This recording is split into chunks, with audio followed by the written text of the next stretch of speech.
gospel as Caiaphas.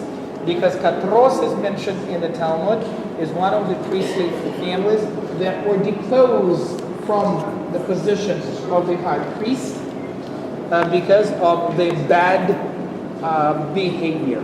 Bad behavior. And we do remember that Caiaphas is portrayed to us in the New Testament as the negative personality, right? Negative personality, because they accused Jesus in, remember what was the accusation? In blasphemy, and sent him to death to the Roman soldier.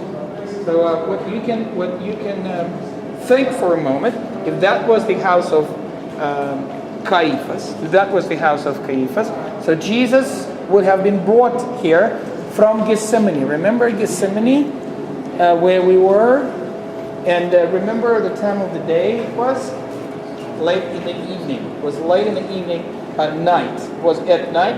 So they came to the Garden of Gethsemane. Jesus was identified by Judas. Remember Judas' kiss there? And then the guards of the high priest arrested Jesus and took him most likely to this house. And if it's not this house, then a house like this. Alright, and then Jesus has been brought here to this courtyard for the trial. Remember the trial of Sanhedrin. The largest room in this house is this reception room in front of me. Can you see the reception room? Okay. That's most likely where the Sanhedrin was assembled.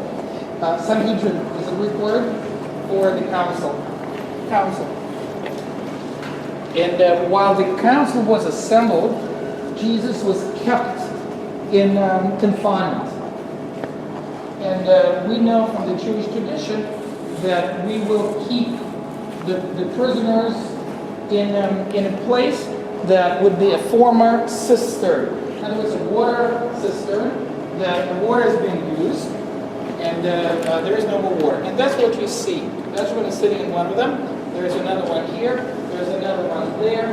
You can see a number of cisterns. And you can see how convenient it is to do a very simple act of loading a person down, right? Taking a robe from him, and then closing the lid, closing the top, and the person cannot escape. And we do have a biblical pattern in the Old Testament of one of the prophets who were put in a jail like that, in a pit like this. Anybody know?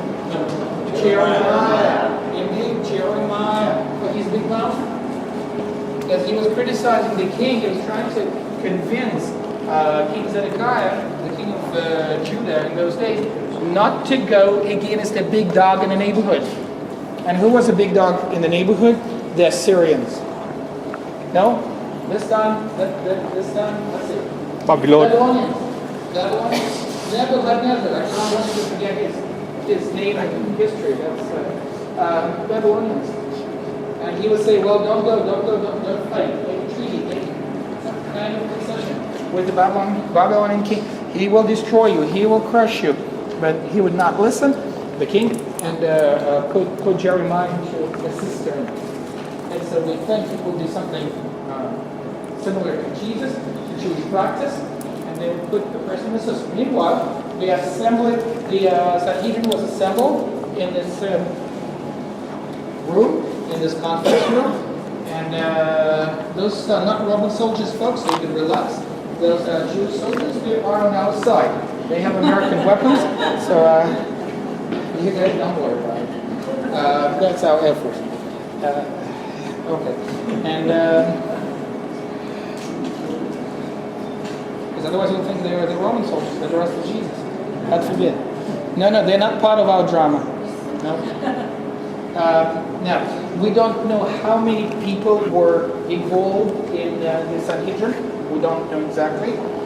But what we do know, that in those days, Sanhedrin was composed with some Sadducees and some Pharisees. Some Sadducees and some Pharisees. But remember where we have met Pharisees before, you and me? Where is Keith? Keith must remember that. because he was sitting in the seat of the Pharisees. Remember the seat of Moses? So we met the Pharisees in Galilee. Some wealthy Pharisees would live in Jerusalem. Some. Remember, like Nicodemus maybe. Alright?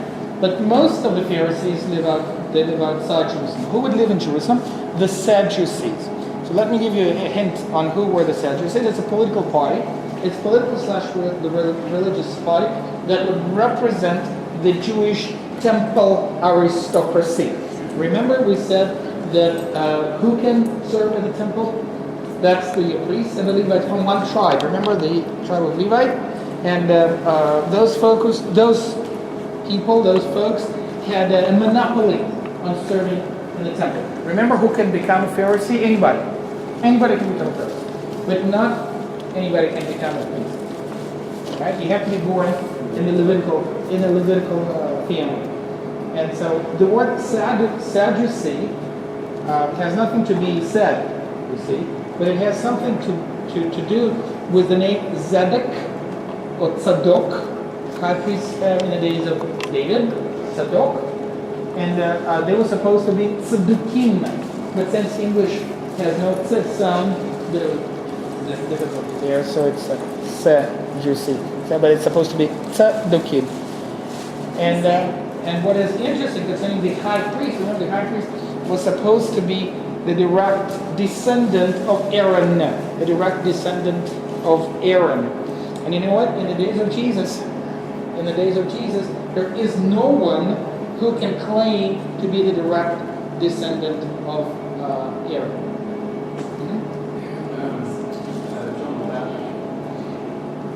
We don't have genealogy of John the Baptist. So no one, but all the high priests that were there, like Caiaphas and the others, they could not claim to be direct descendants of Aaron. And that's why Herod did a great job. He did something very, very interesting. Imagine this. He put the office of the high priest on sale, on auction. He auctioned it between the wealthy families, between the wealthy aristocratic families. And so, can you imagine how little respect those Sadducees, and especially high priests, actually had?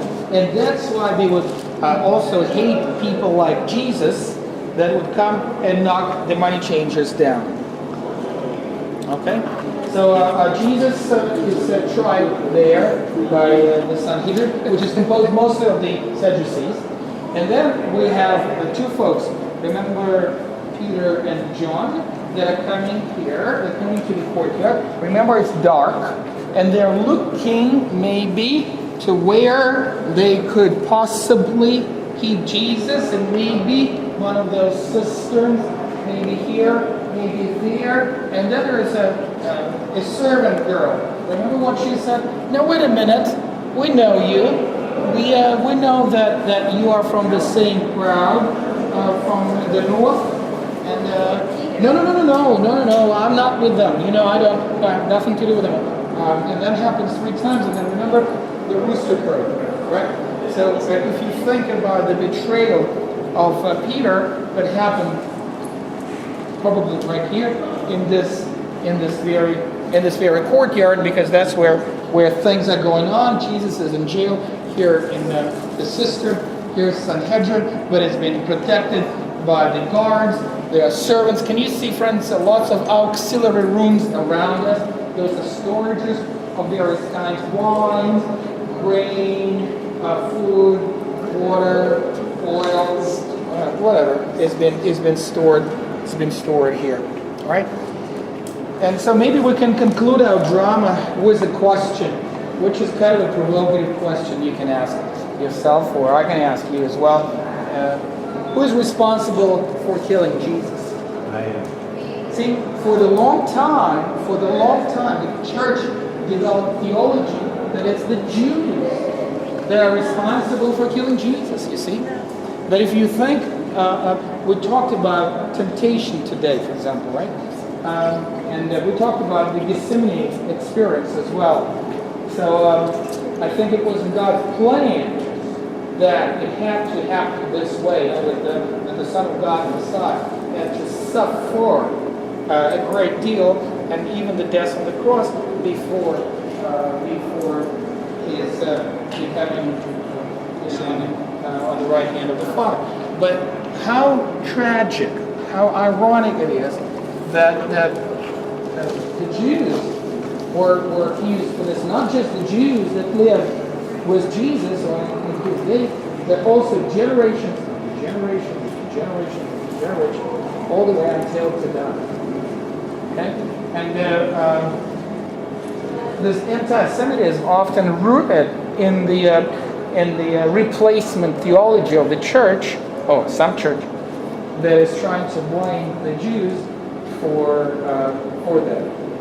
And the Jews grew also on rejecting Christians because they think that all the Christians are like that. That's what they think.